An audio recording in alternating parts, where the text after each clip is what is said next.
Muy buenas noches, gracias por acompañarnos en el Heraldo Televisión. A nombre de mi compañero Maximiliano Espejel, titular de este espacio, le doy la bienvenida a esta mesa de análisis y debate político para hablar de los temas más importantes de la agenda nacional. Hoy, en una segunda parte de esta mesa de análisis, vamos a hablar de un tema que generó polémica la semana pasada y que continúa en los reflectores. Les hablo de las denuncias y los presuntos casos de corrupción de varios exfuncionarios que de alguna manera conducen todos hacia el expresidente Enrique Peña Nieto. Todos los caminos llevan a Peña Nieto. Este fin de semana el exmandatario priista celebró su cumpleaños número 53, lo hizo junto a sus hijos y continúa presumiendo su amor con la modelo Tania Ruiz, mientras las autoridades judiciales investigan casos como los del exdirector de Pemex, Emilio Lozoya, el exgobernador de Veracruz, Javier Duarte, y el abogado Juan Collado, que se conectan todos y todos mencionan el nombre del expresidente Peña Nieto. Lo invito a que se quede con nosotros para analizar esto y mucho más esta noche con extraordinarios invitados. Soy Salvador García Soto. Bienvenidos a la mesa de análisis político. En México, los expresidentes, en la mayoría de los casos, son recordados más por sus errores que por sus aciertos. Cuando termina un sexenio, nos asombramos de lo que dejaron a su paso los exmandatarios elegidos por el pueblo. Recordamos a Gustavo Díaz Ordaz y la matanza del 68, a Luis Echeverría por el halconazo de 1971, a José López Portillo y su mala política económica. En años más recientes, con Salinas de Gortari, Zedillo, Fox y Calderón, podemos hablar del neoliberalismo, devaluación del peso, el Tratado de Libre Comercio, la guerra contra el narco, devaluaciones y violencia generalizada. En el sexenio de Peña Nieto se habló del momento mexicano.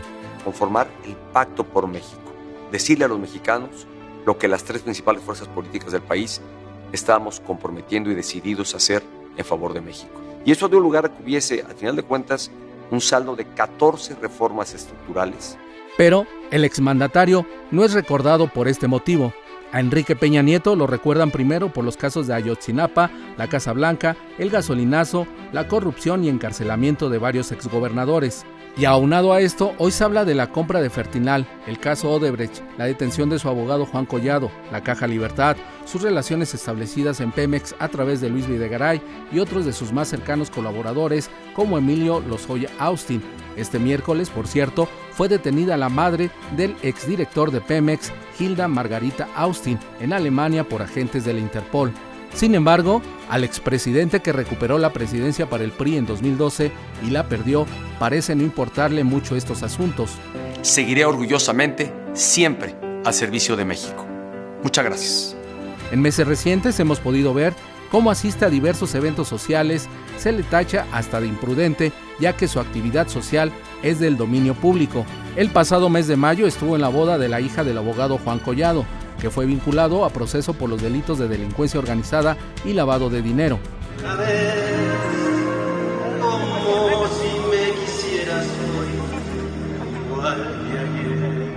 La lectura de la opinión pública sobre las actividades del exmandatario es que se expone demasiado y no le preocupan los temas en los que está involucrado.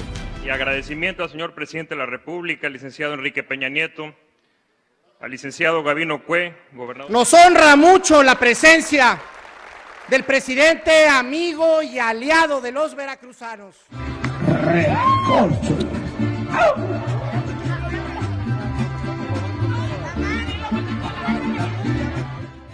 Aquí cabría decir lo que se gritaba en las viejas monarquías en Francia: larga vida al rey. Óscar Vargas, El Heraldo Televisión. Bueno, para platicar de este tema, hoy nos acompañan nuevamente en esta segunda parte de esta mesa que realizamos la semana pasada. Está nuevamente en el estudio y le agradezco que haya vuelto a participar. Fernando Belaunzarán, político, escritor y columnista. Bienvenido, Fernando. Gracias, encantado de estar. También está nuevamente con nosotros Guadalupe Loaesa, escritora y periodista. Guadalupe, qué gusto tenerte de nuevo. Dolores Padierna, vicepresidenta de la mesa directiva de la Cámara de Diputados. Bienvenida, diputada, nuevamente. Y también Álvaro Delgado, quien es periodista y escritor. Bienvenido, Álvaro, de nuevo. Gracias. Y se incorpora a esta mesa, por primera ocasión en este tema, Roberto Roch, periodista, director general de La Silla Rota. el director del Universal también, y ahora autor de este libro justamente, por el cual también lo invitamos a esta mesa, La historia detrás del desastre, una crónica de una herencia envenenada, precisamente se lo muestro, sobre el sexenio de Enrique Peña Nieto. Bienvenido, Roberto. Claro, muchas gracias, señores. Buenas noches. Un gusto tenerte aquí. Vamos a empezar por lo que decía la pieza de mi compañero Óscar Vargas. Normalmente a todos los expresidentes se les juzga, una vez que terminan su gobierno, empieza el repaso de todo lo que hicieron bien o mal, la mayor parte de las veces mal, en su sexenio. Pero el juicio a Peña Nieto no empezó cuando terminó su gobierno, parece que empezó mucho antes, ¿no? Desde, ¿qué fue? ¿2015? O sea, de los últimos 3 años de su gobierno. Bien, creo que fue antes, Salvador, creo que septiembre de 2014 es Ayotzinapa, y marcó también tal vez una semana antes justo el momento más importante, más luminoso de Peña Nieto. Cuando va a Nueva York, lo aplaude la comunidad judía, el líder de la comunidad judía, presidente Henry Kissinger, le dice que es un líder global, ¿no? Se reúne con Obama, que le da la acogida para un grupo de gobierno abierto, y habla ante la Asamblea de las Naciones Unidas. Ese es el mejor momento de Peña Nieto. Era el Mexican Moment, le llamaban. Era el Mexican Moment por parte de la revista The Economist, que muy poco tiempo después hace otra frase donde dice que no entienden que no entienden. Pero 3 días o 4 días después de regresar de Nueva York, viene Ayotzinapa y a partir de ahí cuesta abajo la caída. ¿Algún otro presidente en la historia que recuerdan había sido juzgado, estando en el poder, había sido tan duramente juzgado por los gobernados? Yo creo que sí. Yo creo que Salinas. Sí. Salinas de Gortari. Salinas, por supuesto. Que un sector mayoritario efectivamente lo respaldó gracias a muchas modificaciones y sobre todo por sentar las bases del cogobierno con el PAN. Eso es verdad. Pero vi un sector de mexicanos agraviados por el fraude electoral de 1988 que jamás le creyeron esas reformas y anticipaban lo que sería, como fue, un desastre. Salinas fue juzgado por un sector de mexicanos, quizá no mayoritario, como Peña Nieto, los que apoyaban, pero sí estaba repudiado por la manera en que llegó a la presidencia de la República. Pero la parte dura de Salinas es a partir de enero del 94, ya muy avanzado su gobierno. Ya en el ocaso de su gobierno. Huelga de hambre. Sí, pero ya eso ya es como expresidente. ¿Fue de esa época? ¿La huelga de hambre? No, ya era expresidente. Es que tenía los medios con él, es una campaña mediática de mucha ofensiva con solidaridad.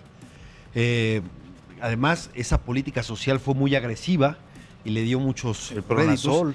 Sí, claro, pero creo que su tremenda soberbia, ¿no? Ese poder, quizás, sobre todo en la segunda parte de su mandato, concentró una cantidad de poder impresionante.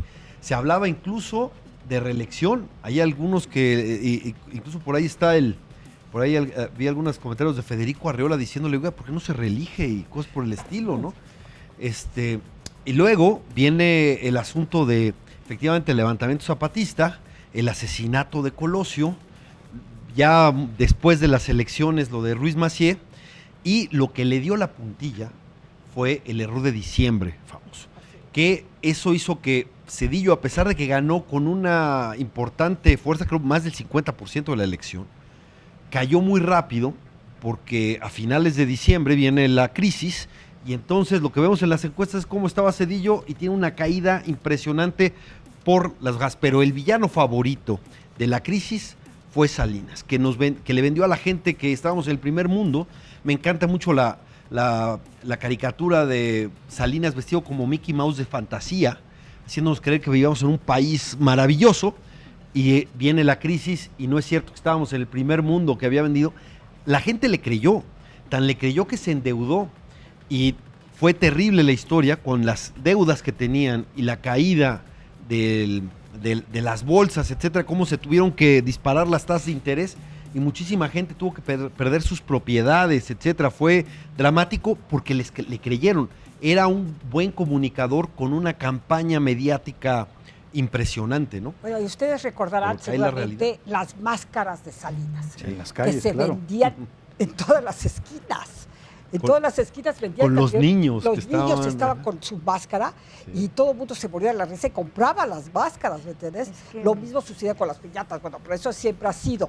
Pero las máscaras, bueno, se hicieron pero miles de máscaras, ¿me entiendes? Porque si la gente era un repudio, y con los errores de diciembre, bueno, entonces ya era... Digamos que del Mexican Moment de Peña Nieto, que llegó a los cuernos de la luna, es uno de los presidentes más repudiados, de un porcentaje ínfimo a favor, y muy similar a lo que pronosticaba Carlos Salinas. Carlos Salinas, a él cuando llega de una manera ilegal, inconstitucional al poder, dice que él no llegó para un sexenio, sino para una era. Un proyecto. Y él pronosticó que estaría 25 años gobernando, tal cual, termina con Peña Nieto, pasando por los dos panistas que fueron, uno, pues un accidente decidido así, y el otro también, otro usurpador, que durante todo su sexenio, Felipe Calderón, fue duramente criticado. Es muy cierto lo que dice Álvaro Delgado.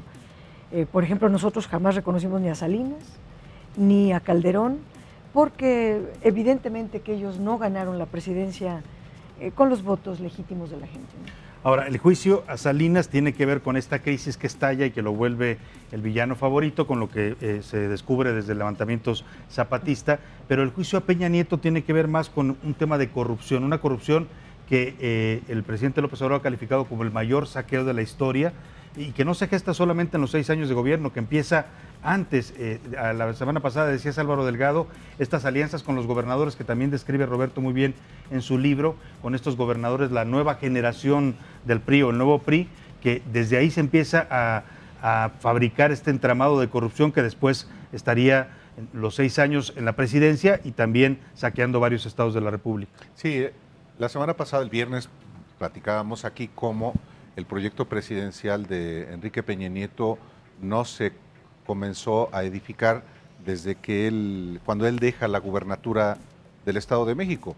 Realmente el proyecto presidencial de Enrique Peña Nieto se comienza a construir desde que llega a la gubernatura del Estado de México en el 2005 y comienza, digamos que a articular un grupo de políticos, muchos de ellos gobernadores y futuros gobernadores, y yo recordaba cómo, por ejemplo, ya con Felipe Calderón en la presidencia, Peña Nieto impulsa a la primera gobernadora, en este caso mujer, Ivonne Ortega, en Yucatán, gana la primera gubernatura en mayo de 2007 y después impulsa a los Duarte, tanto a Javier como a César Duarte y a otros gobernadores que son los que precisamente sustentan el proyecto presidencial de Enrique Peña Nieto. Insisto, desde que era el gobernador del Estado de México y que se convierte en el líder que el PRI no tenía.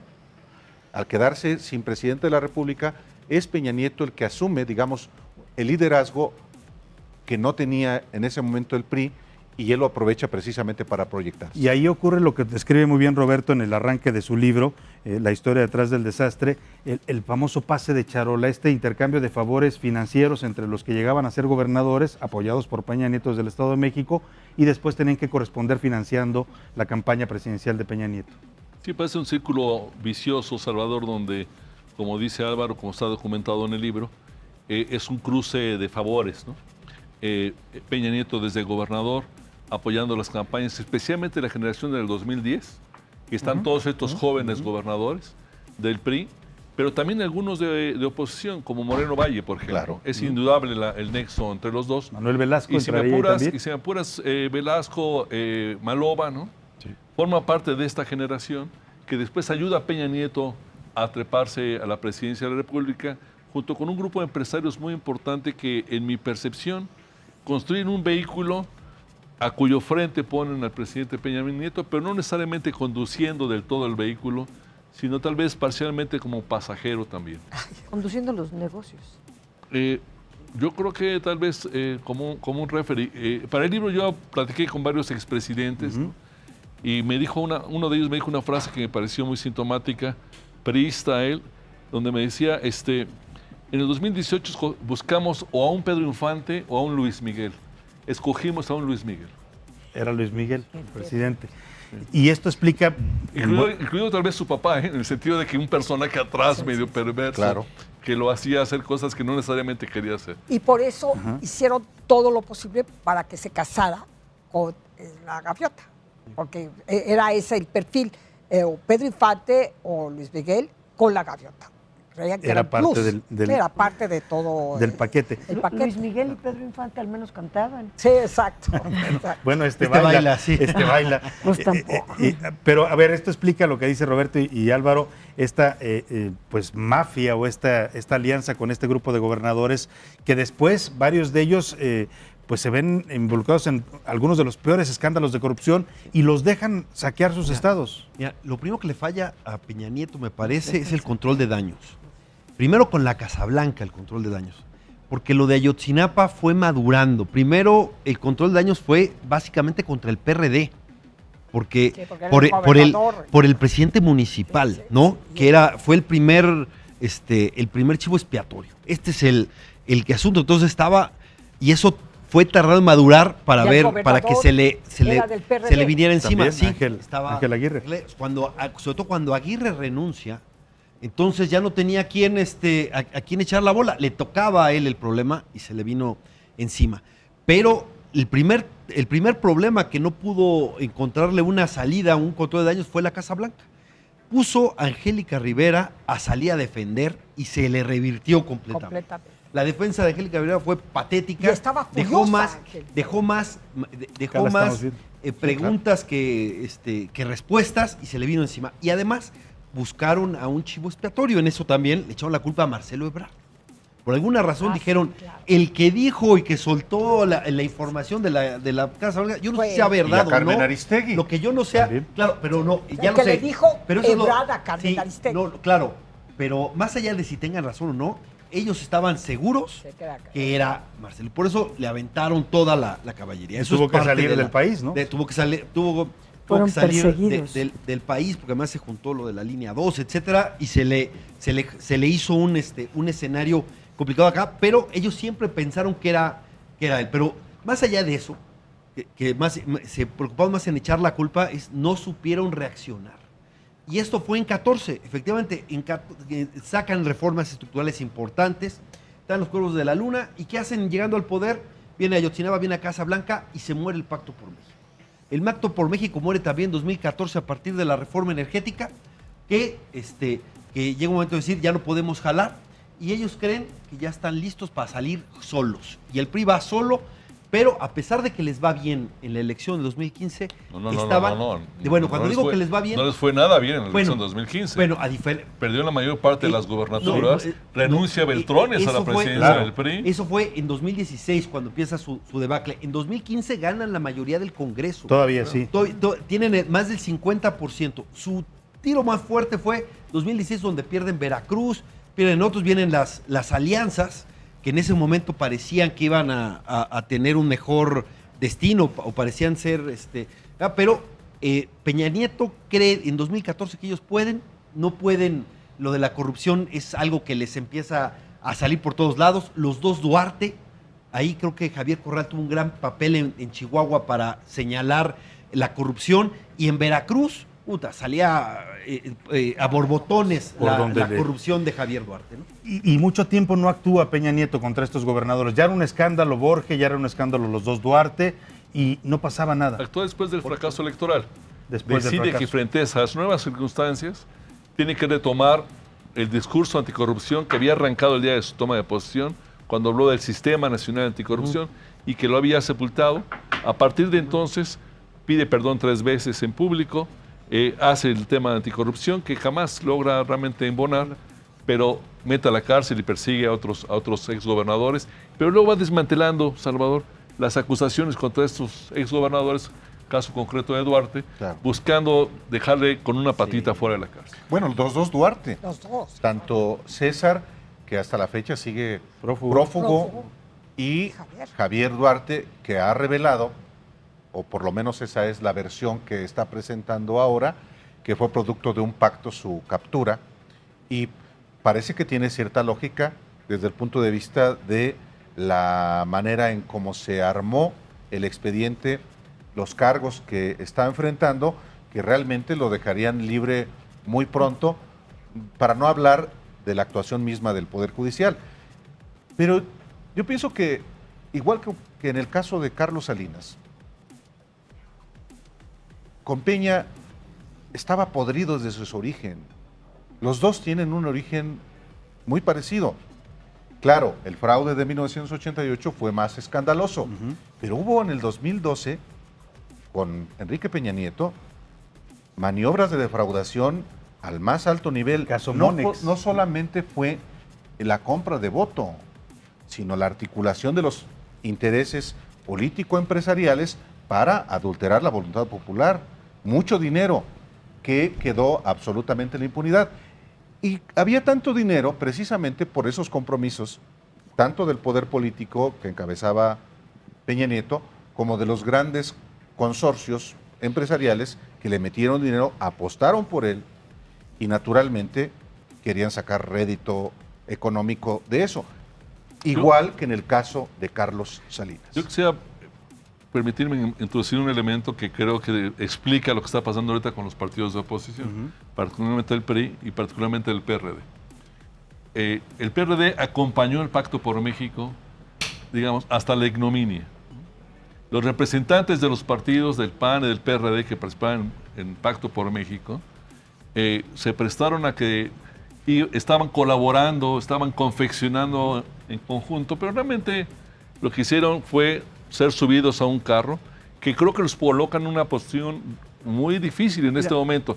Desde mi punto de vista, ni el PAN ni el PRD han hecho un mea culpa de esa etapa, especialmente porque hay la percepción, y esto puede ser materia de otros textos, de que los representantes de los partidos que estuvieron en el Pacto por México me los forraron de oro, ¿Les fue bien económicamente? Mira, hay muchas evidencias. La marca de la casa con Peña Nieto y el PRI fue el dinero, por todos lados. Eso está por todas, ¿no? Y era el estilo del Estado de México. Sí, claro, y daba para todos. Manuel Velasco, claro, nada más que Manuel Velasco se fue a la 4T, pero no era todos, su estilo. Pero a lo que voy es esto en el Pacto por México. Era cómo transformar al país. La apuesta era pluripartidista. En el Pacto por México estaba el programa del PRD, por supuesto, en gran medida. Es más, si tú comparas lo que dice el Pacto por México y la plataforma de... Ese fue el argumento del PRD del PAN. Déjame, ahí estamos nosotros. Yo te digo, a ver, pero el Pacto por México... Pero déjame, ¿En qué momento yo quiero ver el PRD lo presenta la como reforma suyo? constitucional en telecomunicaciones? La verdad, fue una proeza. Como salió y las cosas que pegaron. La reforma en telecomunicaciones, y si quieren hacemos una mesa para discutir tema lo que estaba en eso. Y nos vas a decir que el PRD es autor de eso. En gran medida sí. No, pero si todo tenía el sello del PRI del gobierno. No, bueno, hombre. ellos reaccionaban, pero había unas partes importantes. Por ejemplo, Mos Carri y Mos Hofer. En contra de los que hoy son, de los que estaban. Perdón, no es cualquier cosa, Mos Carri y Mos Hofer. Quizás la reforma energética estaba presupuestada. No, perdón, no es cierto. Perdón, yo estaba ahí. Perdón, está bien, tú puedes darte la idea que quieras. Yo lo viví. Yo lo viví. Bueno, yo he acreditado. Bueno, no es cierto. Eso. Yo te estoy diciendo no es cierto. Si tú lees lo que dice la reforma energética, lo podemos ver en el Pacto por México, ahí dice claramente que lo que está en el subsuelo es propiedad de la nación y seguirá siendo en la nación. Lo que hablaba de privatización solamente era refinación y ductos. Solamente era lo que decía. Por aquí fue lo que pasó. A ver, te voy a contar la dura historia de eso. Cuando llegan y presentan, yo lo viví, yo era diputado y fui protagonista, aunque quizás no sea la narración rosa que les gusta, ¿no? Pero perdón, no es cierto, a mí no me cooptaron y ahí están mis intervenciones en la Cámara, perdón, no es cierto tampoco, perdón, no es cierto. Perdón, no es cierto. Ve mis discursos en la Cámara de Diputados. Ahí están mis discursos, ya están mis... es más, yo presenté el juicio político contra Javier Duarte, entre otras muchas cosas. Pero ahí está, y lo pueden ver, si son periodistas y buscan el diario de debates, a ver, dime dónde están los aplausos. Pero ¿a quién se le acredita el Pacto por México, Fernando? No, a ver, ¿a quién se le llevó el crédito? No, mira, el Pacto por México fue... ¿Quién se llevó el crédito? Mira, creo que fue, mal lo anteriormente, no, por supuesto que es un gol del gobierno. Eso no lo puedo, eso es obvio, ellos son los que tienen el poder y aceptan ir al pacto para sacar reformas importantes. Algunas importantes para el país. Lo de la reforma, el gobierno de Peña. En algunas cosas sí sacamos. Si tú ves las reformas en lo que salió, algunas sí, y te pongo el de telecomunicaciones, porque me parece, no las secundarias, la constitucional. Importantísimo, tan es así que luego no les gustó lo que salió en la constitucional y lo han tratado de mover y cómo lo cambian, pero pegó intereses importantes. Sí pegó a los monopolios la reforma en telecomunicaciones. Es sorprendente que a pesar de eso, el PRD esté en el estado de bueno, esa es postración otra que está cosa. ahorita. Esa es otra cosa. A pesar de eso, fíjate una cosa es que no lo hayamos sabido vender, defender, etcétera. Sí ganó el discurso anti-alianza. Era casi podrido hacer cualquier acuerdo con el gobierno, aunque pareciera que ser lo único honesto, honorable es negarte a todo, ser la oposición sistemática. Yo vi a Morena siendo diputado oponiéndose hasta a sus propias propuestas. Por ejemplo, que fue un logro del Pacto por México también, y yo lo vi, es la legislación en transparencia. Ustedes son periodistas y saben lo que avanzamos en la Ley General de Transparencia, que además se hizo en Parlamento abierto. Peleamos porque Castillejos puso 80 observaciones. Perdón, gracias a la Ley de Transparencia se descubrieron las empresas fantasmas de Javier Duarte, pero luego no valoramos lo que se logra. Pero está bien, el discurso es maniqueo, blanco, negro. Todo está bien o todo está mal, perdón. Queda el punto ahí. Queda el tema del Pacto digamos por que el Pacto por México fue una estratagema para lograr una reforma energética que desde Carlos Salinas de Gortari se había venido intentando hacer. De hecho, por la vía de los hechos, de manera violando la Constitución, fueron privatizando por partes, querían demoler a Pemex, costara lo que costara. Digamos, la envoltura se llamó Pacto por México.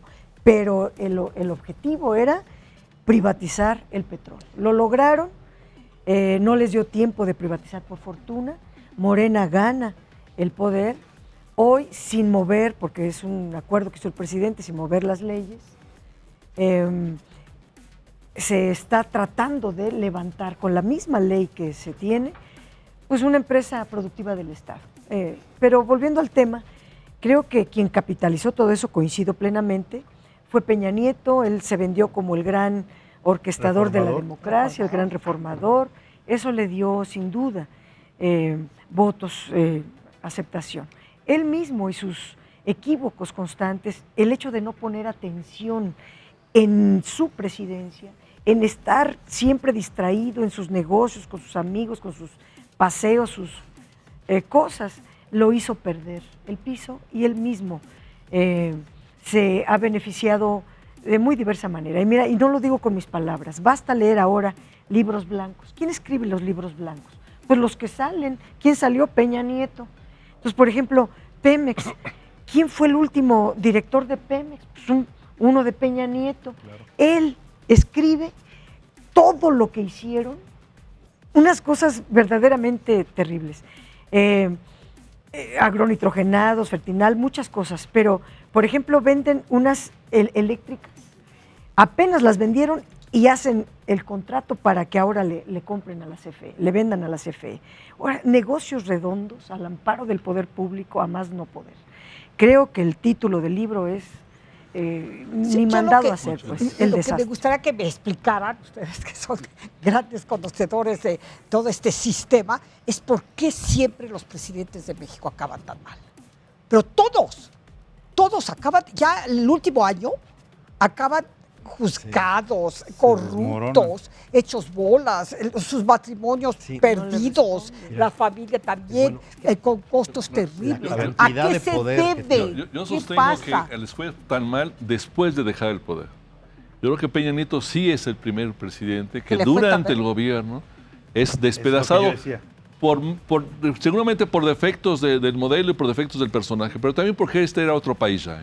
Claro. Estaban las redes sociales, los medios eran diferentes. Un poco mejor, A Cedillo le fue mejor. Pero a todos ellos fue después de dejar el poder. Todos ellos fue a la salida del poder. Peña Nieto, a los 3 años antes de dejar el poder, ya estaba en la lona. Nunca se levantó de los más bajos niveles de popularidad. Y ahí surge, en buena medida, el fenómeno de López Obrador.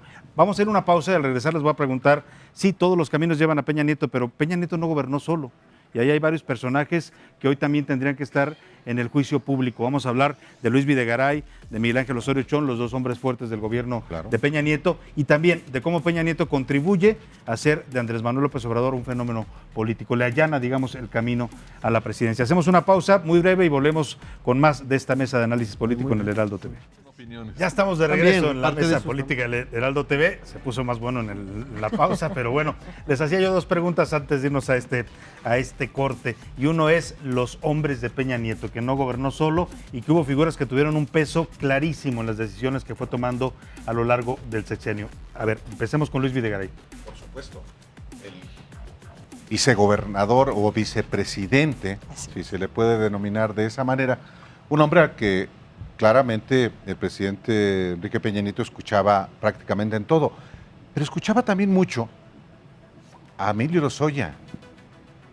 No solamente era el hombre al que veía como el hombre preparado, el que hablaba varios idiomas, el educado en Alemania, el gran financiero, el capaz de poder mover cantidades de dinero sin que dejara rastro, o eso pensaba en ese entonces.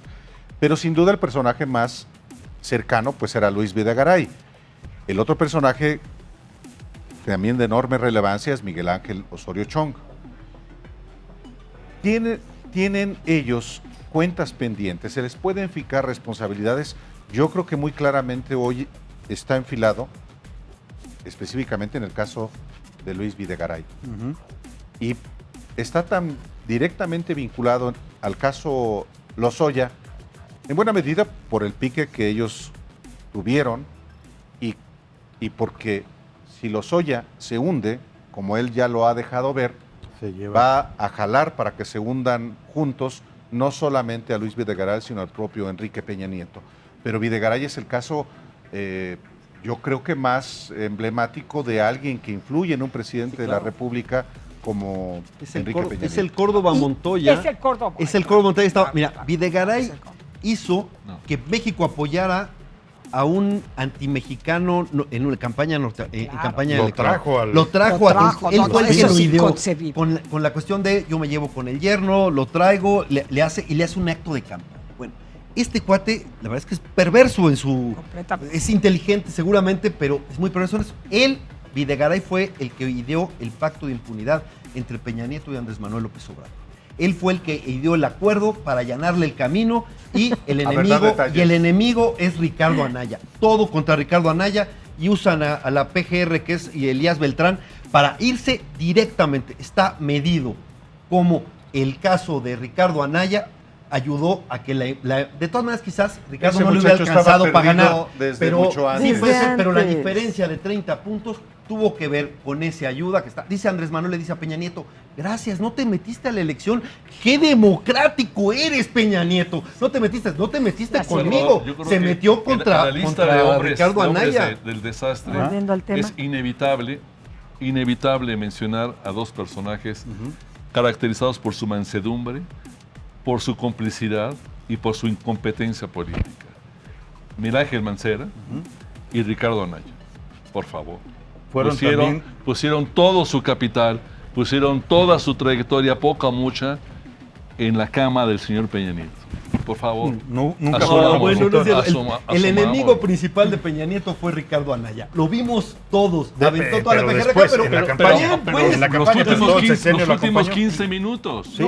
Los últimos 5 minutos. Insisto, 5 años antes se tronó en 2014. En 2014 él fue presidente de la Cámara. Sí, pero y todavía como presidente de la Cámara tenía una relación institucional. Ya sabemos que en este país nuestro umbral de memoria es de 6 meses. Todavía 20 de febrero. Pero tuvimos a Ricardo Anaya diciendo la reforma educativa transforma el país. Bueno, yo prefiero la reforma educativa de Peña Nieto que esta, que institucionaliza la corrupción. Hoy están institucionalizando la corrupción y le volvieron a la CENTE y a la CENTE para dar las plazas. Eso es la corrupción institucionalizada. Pero a ver, hubo mansedumbre. Yo prefiero esa otra que tiene cierta meritocracia que la otra. Es a partir del Estado de México, Fernando. Todo lo demás Fue mansedumbre. Fue antes. A ver, Dolores, a ti te tocó tratar desde el Senado por de la algo el República con odio Luis que le Videgaray. Te reuniste con él varias veces. Muchas. Así tratan uno a los percepción te traidores dejaba desde usualmente. entonces este personaje siniestro y con mucho poder en el gobierno de Peña Nieto? ¿Esta es tu opinión? Él era una persona, claro que es mi opinión, fue- claro que es mi es opinión. Yo una creo que fue persona el que muy más- inteligente, muy sagaz, tenía estrategia, tenía personalidad para presentarse, para presentar incluso sus propuestas, tenía el poder real. Creo que el presidente andaba en otras cosas y el verdadero presidente era Videgaray. Y tenía todo el gabinete a su servicio, todo el poder para alcanzar sus objetivos. Creo que ahí, siendo él un hombre muy poderoso, muy inteligente, al mismo tiempo ahí radicó su, digamos, se desinfló, porque era tal el poder que se desgastó a tal grado que pues acabó donde acabó. Sí, por el error ya más reciente de traer al yerno de Donald Trump, Jared Kushner, pero sobre todo en la reforma energética, perdón, la reforma hacendaria. Él explicó, la reforma hacendaria tenía dos partes, desde luego aumentarnos los impuestos a más no poder, y por el otro lado vendía falsamente que se desaparecía el régimen de consolidación fiscal, con lo cual se peleó con todo el empresariado nacional. Se aprobó un diciembre, en ese mismo diciembre, en el G20, fueron a buscarlo los empresarios para pactar un acuerdo de facilidades administrativas que revirtiera los cambios en consolidación fiscal. Entonces quedó mal con unos, con otros, con todos, y ahí empezó un declive muy fuerte y desde luego se alió al poder empresarial de manera muy burda. La responsabilidad sin duda era del presidente, pero los errores fueron de los hombres fuertes que tenía de Videgaray, de Osorio. Parte del desastre yo coincido totalmente con la diputada Padierna y creo que en muchas cosas podríamos discrepar, pero creo que en este tema hay una ruptura de Peña Nieto con un sector muy importante del empresariado por la reforma fiscal, no consultada con el empresariado. El libro narra la anécdota de que lo citan a la CCE, al CCE, etcétera, ¿no? A Pablo Castaño, ¿no? Y le dicen, vámonos a Los Pinos porque se va a anunciar la reforma fiscal. ¿Cuál reforma fiscal? No les habían dicho. ¿Cuál reforma fiscal? Y de camino en los carros le dicen, ay, por cierto, vamos a corregir el IVA en la frontera, ¿eh? Por cierto. Y ahí viene una ruptura que yo creo que explica mucho de todo lo que pasó después, con los Claudio X González, con la confrontación, con la creación de organismos anticorrupción, pero fondeados por los empresarios. Creo que fue un frente abierto de Peña Nieto muy doloroso para él. Y se lo debió a Videgaray. Yo creo que fue un error de cálculo de Videgaray. Ahora, está el otro personaje, Guadalupe, Miguel Ángel Osorio Chong, responsable de gobernación, de la seguridad. Y de Ayotzinapa, que Y de Ayotzinapa. no se metió para nada. Yo creo que estos dos personajes, tanto Videgaray como Osorio Chong, jugaban, bueno, tenían un doble juego, un doble lenguaje. Y se les notaba, bueno, yo creo haberlo percibido de alguna manera, porque eran falsos finalmente, eran falsos. Y claro que tenían muchísimo poder los dos, pero luego Chong creo que se distanció de Peña Nieto, un momento dado, se distanció, pero Videgaray estaba ahí. Videgaray, esa cara, ¿cómo te puedo decir? Me recordaba también mucho, desde luego, a Montoya. A Córdoba Montoya. Y fíjate cómo los secretarios de Hacienda, Pedro Aspe también, todos acaban pésimos. Sí. Todos acaban Córdoba Montoya era pero con Aurelio mucho Nuño, dinero. ¿no? pero con mucho poder. Pero también se le descubrió una casa en la Tlayacapan, casita ¿te en acuerdas? Malinalco. En Malinalco, que nunca pudo... a Videgaray. A Videgaray. Osorio tuvo su casa blanca en las Lomas también. Pero Ahora, Osorio Osorio Chong tenía a su esposa, que era la que manejaba el DIF, claro, Laura. Entonces eso también le daba mucho poder. Pero ¿cuál era el Osorio papel Chong? de Osorio Chong en el sexenio de Peña Nieto? Pues era la seguridad.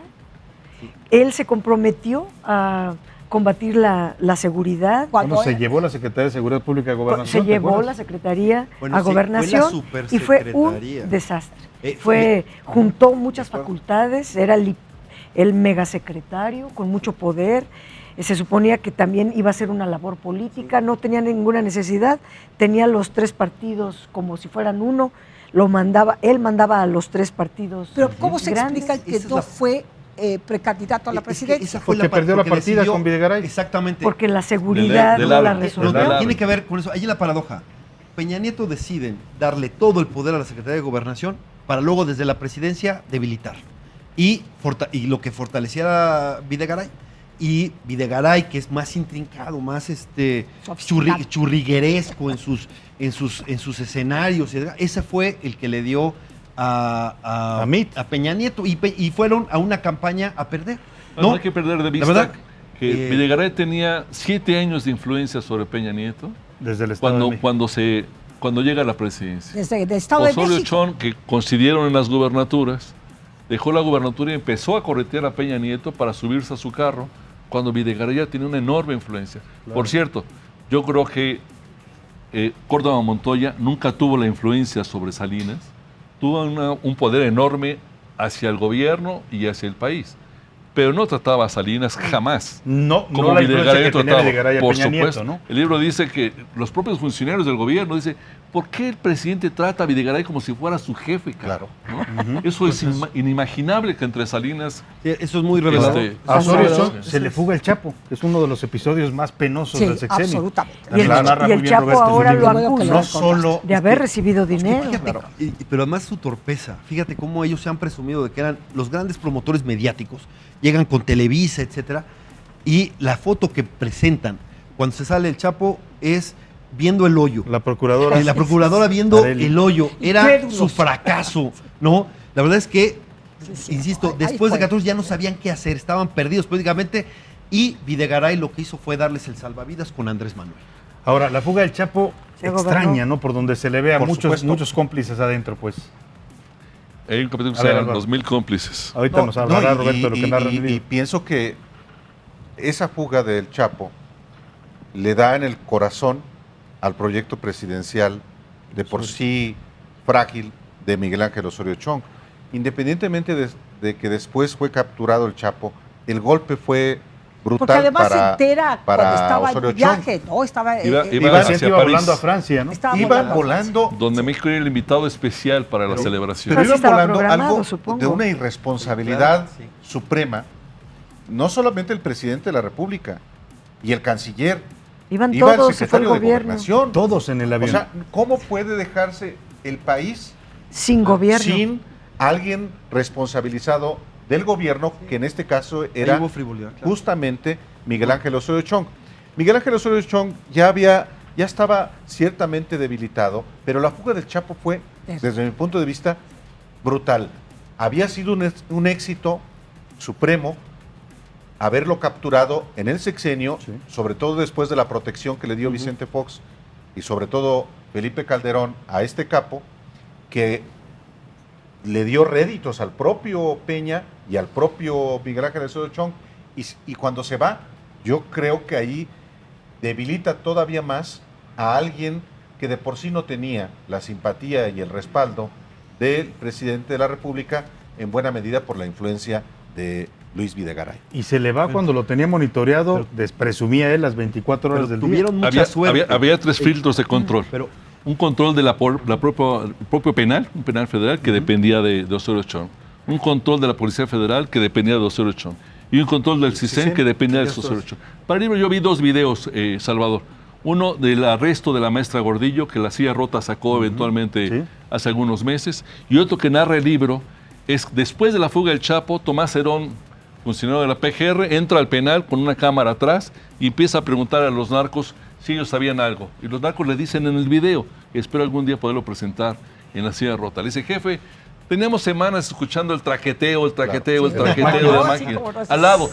Y las televisoras presentaron un video sin sonido del Chapo sentado en su catre, en su cama, parándose para meterse a la regadera. Hay un video de esa misma escena con sonido.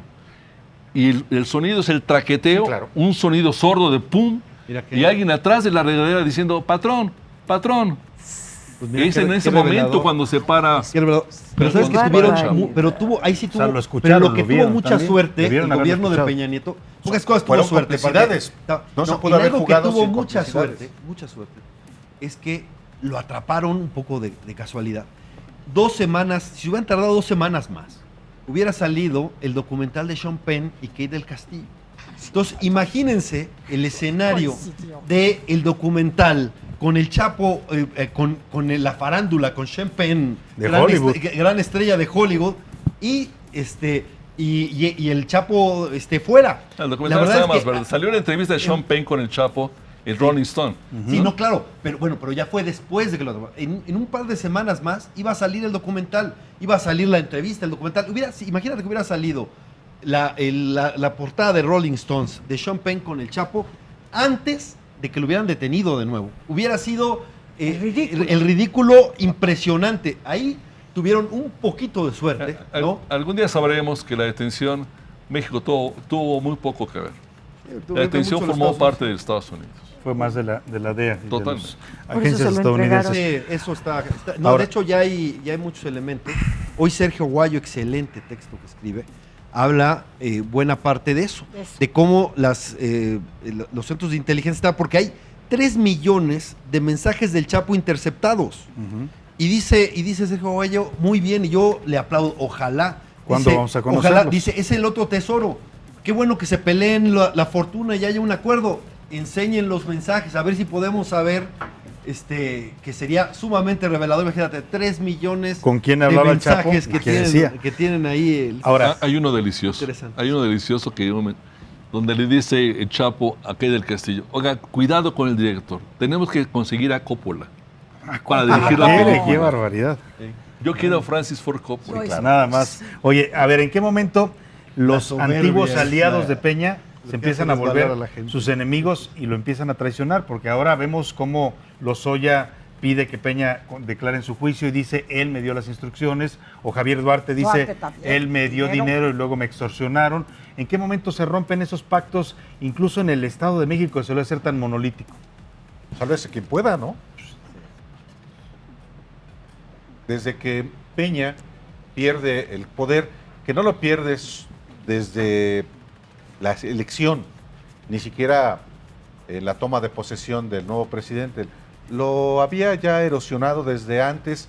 Inclusive pienso yo que por eso pues designa o perfila a alguien que quería que fuera el candidato, Luis Videgaray, desde que perfila a Meade. Yo pienso que ahí cada quien ya está viendo por su... pensando en cómo salvarse. Ya ni siquiera hay posibilidad de pensar que puede alguien como Meade ganar. No podía ganar, entre otras razones, porque no había cohesión en el grupo político del presidente. Nunca lo aceptaron tampoco. Porque Miguel Ángel Osorio Chong jamás iba a apoyar a una imposición de Luis Videgaray, como era el caso particular de Meade.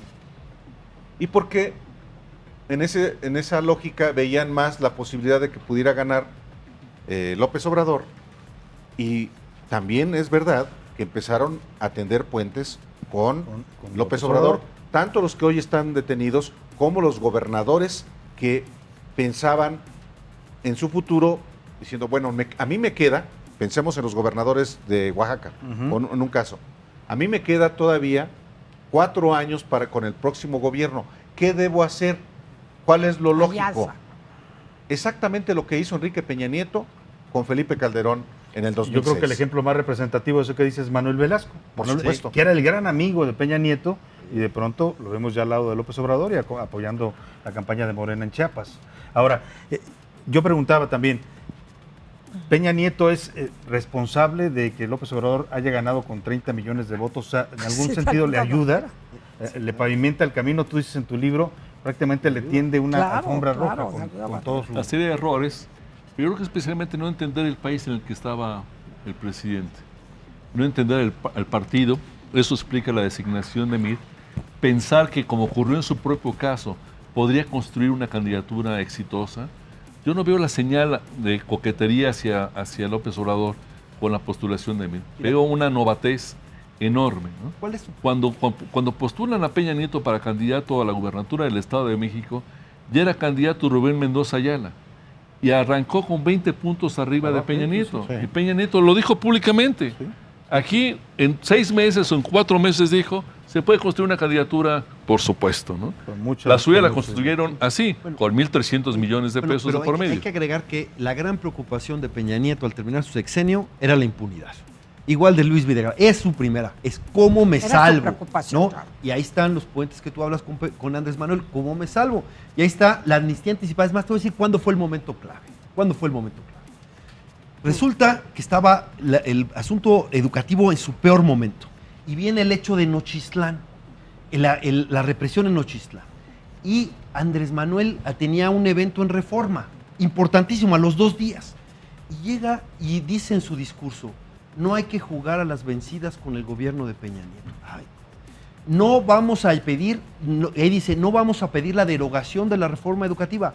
Vamos a pedirle solamente que que limen sus puntas más. Te lo demuestro cuando quieras. Es más, te lo voy a demostrar punto por punto. Lo puedo demostrar. Dice, voy a limar las aristas más filosas de la reforma educativa. Ahí.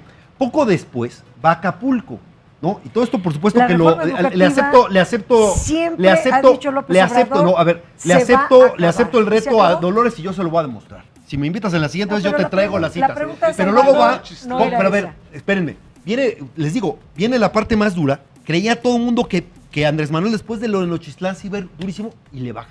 Y 2 días y una semana después va a Acapulco, a la no sé, convención de vaqueros, a decir lo mismo así, que había escrito desde 2010. Y dijo su frase, amnistía anticipada. Les ofrezco amnistía anticipada. Hay un cambio, mira, y te voy a decir por qué es el cambio, Roberto. En 2014, a principios, pedía la renuncia de Peña Nieto. Peña Nieto se tiene que ir.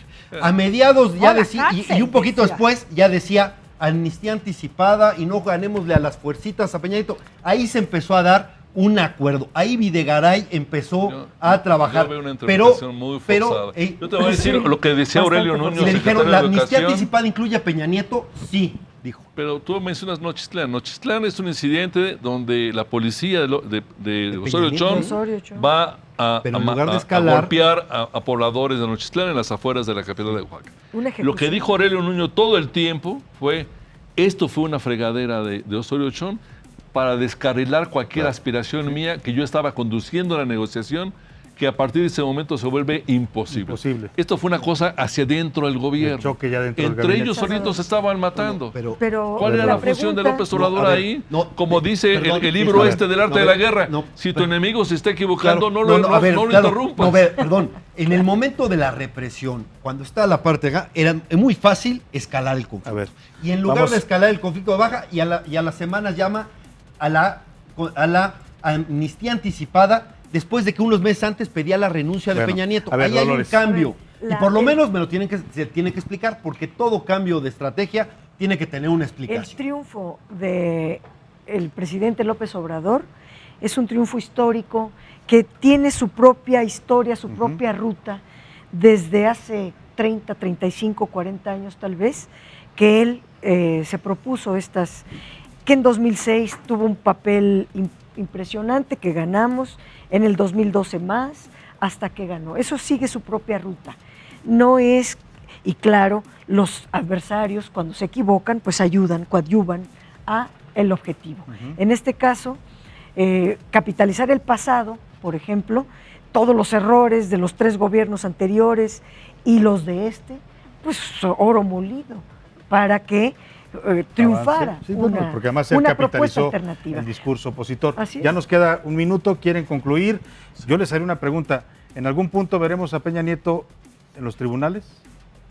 Yo sí pienso que va a estar en los tribunales. Perdón por la interrupción. Sí creo que va a estar en los tribunales. ¿Va a estar en la cárcel? Esa es, yo creo que la duda. Yo creo que efectivamente todo va conduciendo a que Peña tenga que comparecer. ¿Van a afincarle cargos? Yo en lo que tengo dudas es en la arquitectura jurídica. Hay una arquitectura jurídica para la impunidad. Claro. Roberto, muy brevemente. Muy brevemente, yo creo que López Obrador es producto de un país confrontado, un país polarizado, muy enojado, que en muchos países del mundo está dando lugar a que se beneficie al personaje antisistema que en este caso se llama López Y él era el Obrador, personaje. en otro lugar se llama Macron, en otro lugar se llama Trump. Ahora Boris y así. Johnson. La ley dice que el presidente de la República solamente puede ser juzgado en escasísimas circunstancias. Yo no me imagino ni acusado judicialmente, ni procesado penalmente a Peña Nieto. A lo mejor sí una especie de comisión de la verdad o de un maxiproceso, como lo han dicho en otros países, donde diciendo que en este periodo pasó todo esto. Y aquí están todos estos señores, también del PRD, también del PAN, ¿no? Otros personajes, y ahí vamos. Ahí concluimos. Yo nomás diría que amor con amor se paga y por eso está Peña Nieto tan tranquilo, porque tiene un pacto de impunidad. Sí. Guadalupe. Yo sí creo que hubo pacto. ¿Tú crees que hubo pacto? Sí, Clarísimo. Yo lo Con esto. desmiento Clarísimo. totalmente. Pero lo No veremos, hubo hechos ningún son amores. pacto. Con esto nos despedimos y le agradecemos que nos haya acompañado. Pase una excelente noche.